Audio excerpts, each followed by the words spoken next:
Welcome to Ravenna, sometimes called the City of Mosaics. Ravenna was the capital of the Western Roman Empire during most of the 5th century, and then served as the capital of the Ostrogothic kingdom under Theodoric the Great, who lived until 526. During his reign, Theodoric conducted a great building campaign in this beautiful and historic city. Like most Goths, Theodoric was an Arian, an early version of Christianity that was separate from the orthodoxy of Roman Catholicism. Arianism had been declared heretical by the First Council of Nicaea in 325, but it persisted through the late 6th century. We will see how the struggles between the Arians and the Romans and the Roman Catholics were manifested in Ravenna's architecture, which also exhibits that time of transition between antiquity and the early Middle Ages.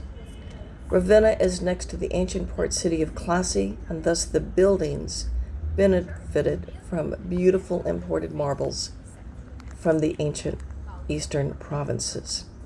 We're standing in front of the church of San Apollinare Nuovo. It was built in the late 5th and early 6th centuries by Theodoric as an Arian church.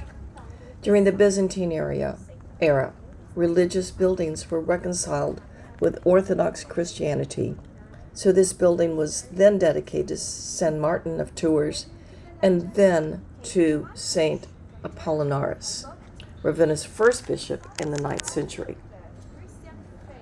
Ravenna already had another church named San Apollinare, so the word nuovo, or new, was added to the end of the name of this building to avoid confusion. Let's go inside and be prepared. You're going to see some amazing art. So now we are inside and surrounded by these amazing mosaics. The floor plan is the classic Roman basilica floor plan with a central vessel of a large nave that has aisles on either side and an apse at the end containing the altar. It does not have the side transepts as one will find in later Christian churches, but already we see that the aisles have a lower ceiling than the central nave, and the clerestory windows above bring in light. The central nave and the aisles are separated by tall columns. Originally, they were in a Greek temple, and they are capped with Corinthian capitals. Originally, the apse, or the altar area, was also filled with mosaics, but they were destroyed in an earthquake, and in the 18th century the apse was extended, and the mosaics were replaced with Baroque stucco. Between the arcade and the ceiling is where the magic is, those magnificent mosaics. On one side we see female martyrs in a procession towards Christ, as he sits in Mary's lap, and the other side has images of male martyrs in a procession to an adult Christ. We will look at these images more in upcoming photos. The middle level, or those next to the upper windows, contain representations of the prophets. Each one is holding a book or a scroll that represents their role. And on the top level, mosaics represent scenes from the life of Christ, scenes from both his miracles and from the Passion. Originally, this area contained images of the Ostrogothic court marching in procession, but those images were replaced in the early 6th century with the images that we see today. 22 holy virgins are represented on the left side, preceded by the 3 magi. The martyrs, although they look similar, have individual features, and each one has her name above so we can know her identity. Palm trees, a symbol of martyrdom, are in the background. We're still looking at the left side, and this is an image, of course, of an enthroned Mary holding the Christ child in her lap. During this period, Mary is not venerated to the extent that will develop in later Christian practice, but she is, of course, an important figure and representations of Christ's early life. 4 archangels are to their sides. As with the women, the original images were replaced with male martyrs led by St. Martin. On both sides, the martyrs are from the times when Christianity was illegal in the Roman Empire, and those who refused to deny their faith could suffer torture and death.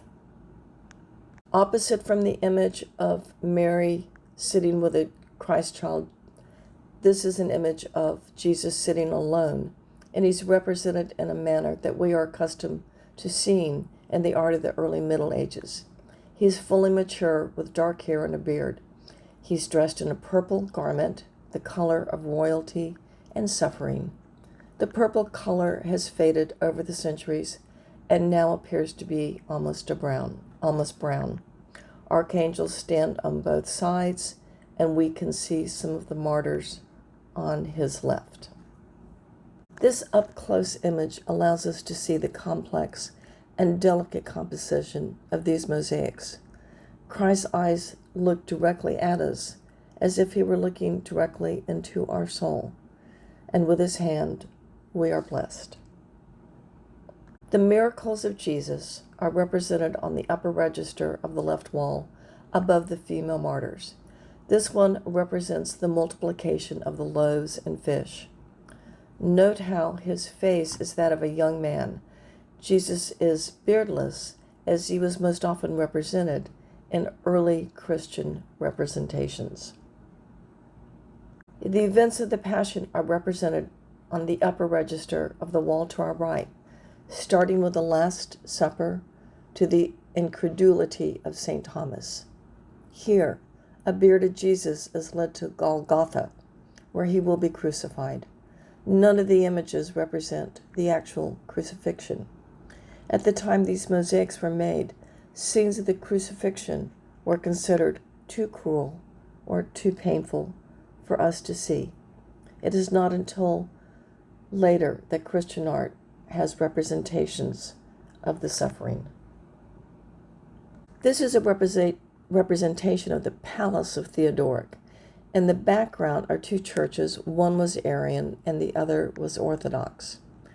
Fabric hangs in the arches of the portico, but they are not the original image. Originally, members of Theodoric's Arian court stood between the columns, but they were canceled by a later bishop who replaced the human images with fabric or tints that we see. However, the artists that made this change did not succeed in erasing everything completely, as we will see in the next photo.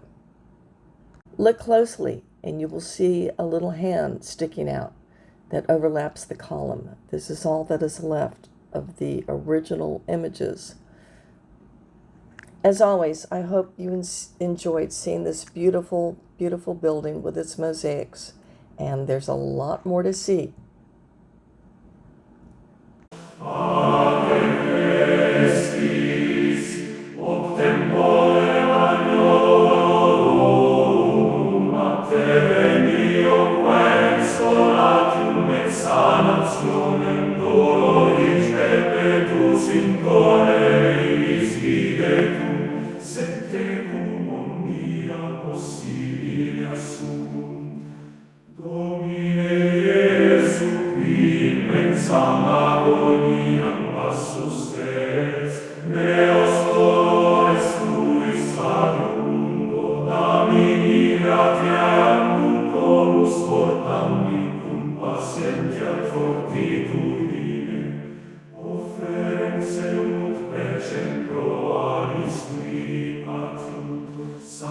Te